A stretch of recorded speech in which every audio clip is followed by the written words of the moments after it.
There's a lot of other things they could have responded with besides just, nah.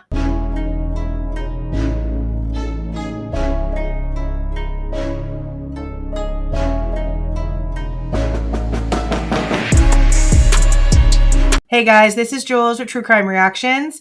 Disclaimer, everything stated in this video is my opinion and my opinion only. And just like everything else in these cases we discuss here on this channel, everything is alleged. So if you guys had your notification bell set to all, then you would have seen a few days ago in the community tab that the FBI denied my FOIA request. Now I posted the letters that showed the denials in the letter itself, and a lot of you guys were asking what it was I specifically asked for them to be denying it for personal privacy reasons.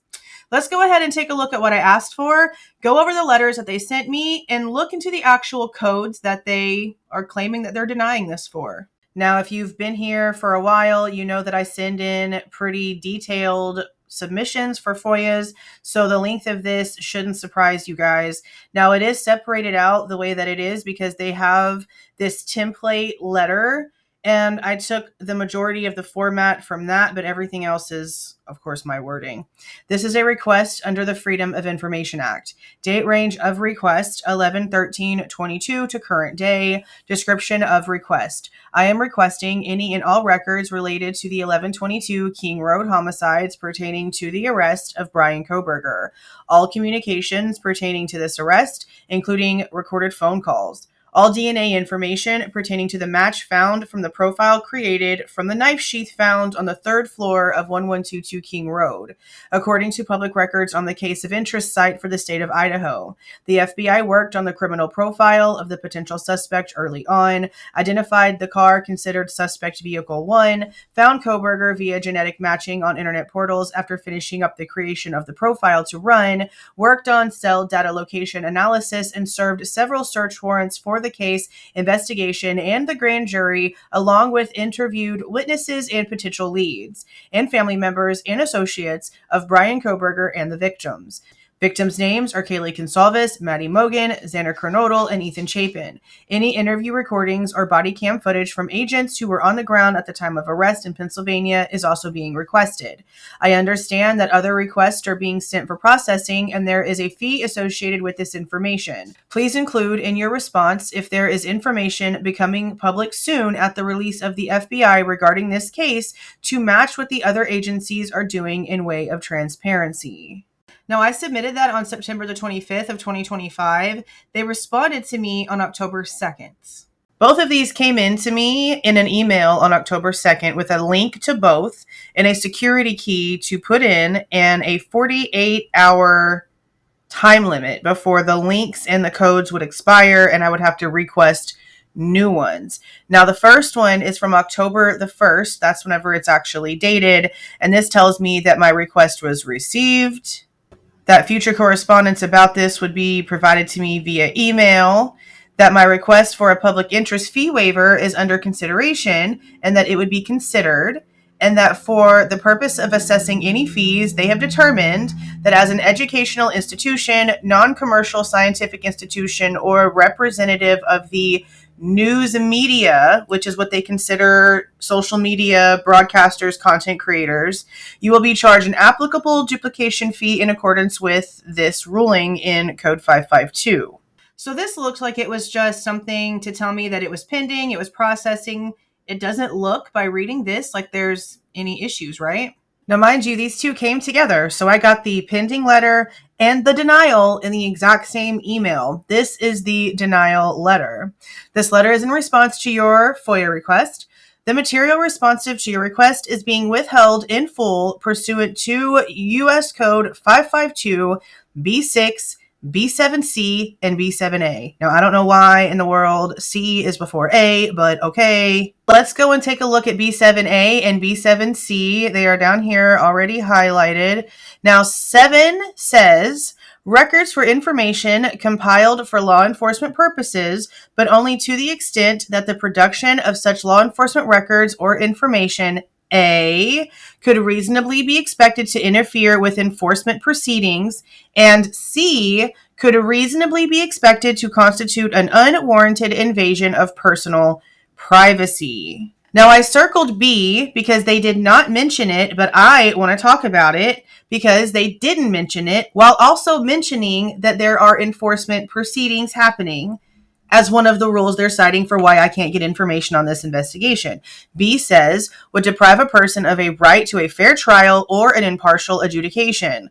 The only thing I can think of when it comes to a current enforcement proceeding, since we're not seeing the defense file any sort of appeals, at least nothing that's been publicly known, I'm going to assume there's nothing happening right now.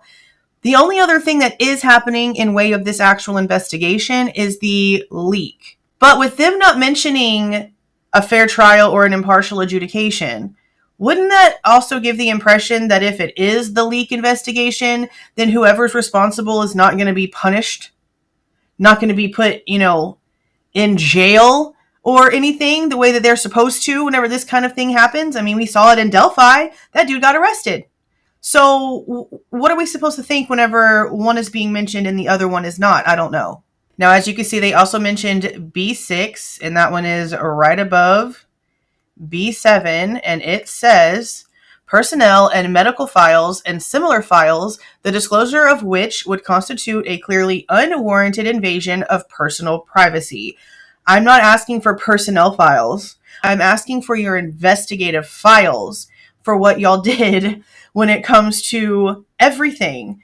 Regardless of how they want to label this, this was an FBI investigation. The feds did everything.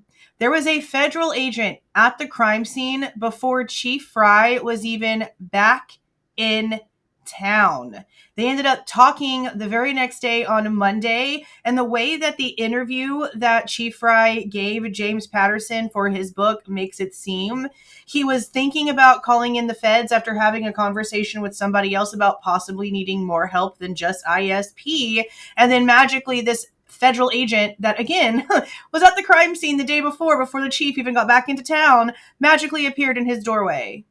Okay. It gets to the DNA, and the feds are the ones who ran the profile. All of these illegal ways that we were told actually happened, but that are constitutionally unimportant. They happened, but it's not important because they got the job done, is the basic concept that has been laid out here.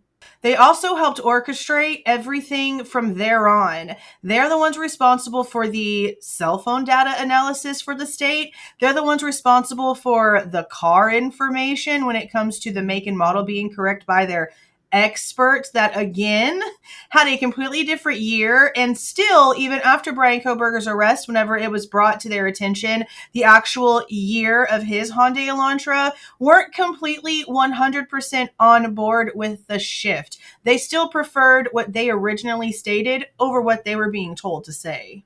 We also have the Indiana traffic stops on December 15th that are still very much up in the air when it comes to Fed involvement, but we also know that they saw him walking in and out of a CVS on December the 16th, according to records that we have and that are still very publicly available.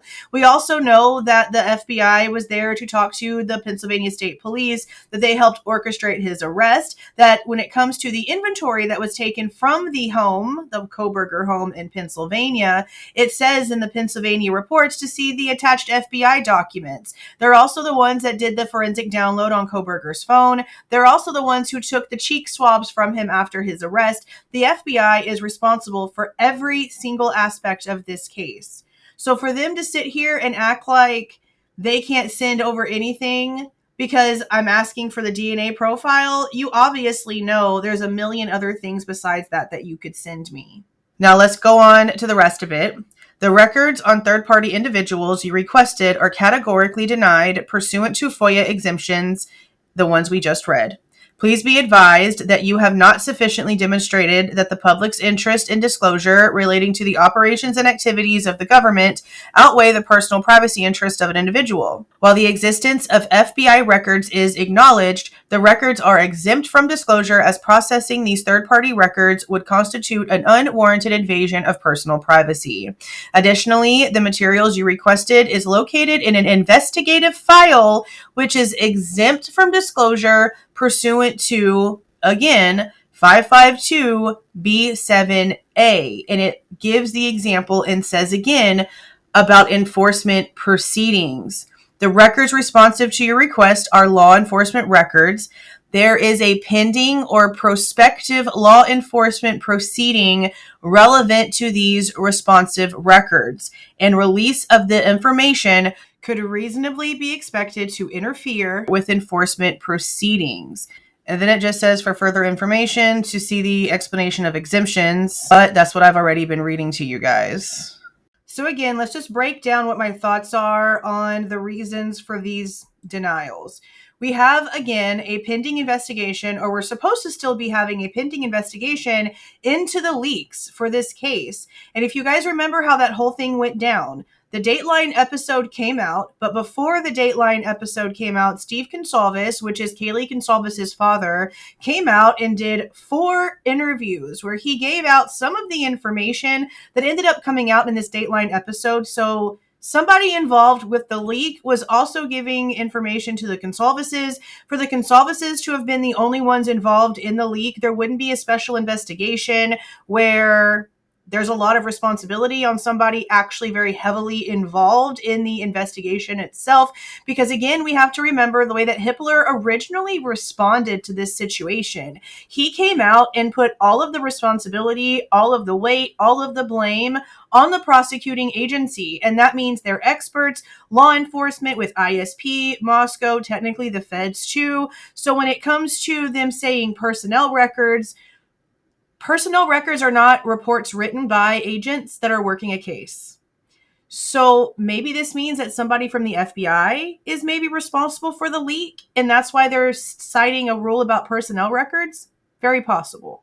But when it comes to medical records, I can see their response being that because I'm asking for information regarding the DNA profile. But for them to just straight up deny the entire thing, knowing that the DNA profile and whatever's going on with the leak is not the only thing that's involved here. There's a lot of other aspects, a lot of other subjects when it comes to this case they could be giving out information for. Because again, their man is serving multiple life sentences. So why not just share what you have? If it has nothing to do with the leak, if it has nothing to do with the DNA profile, show us your car stuff. Show us what you had when it comes to you surveilling him whenever he was in Pennsylvania. Show us some information about the arrest. There's a lot of other things they could have responded with besides just, nah, you know? For now, when it comes to the FBI and all of their bullshittery that they have going on in this case, let me know what you guys are thinking about it down in the comments. If you like the way that I present this information and give my opinion, please don't forget to leave a like on the way out. Subscribe to the channel if you have not subscribed already. And please don't forget to make sure that that notification bell is set to all so you don't miss any of my rants, reviews, reactions, updates, or deep dives. See y'all.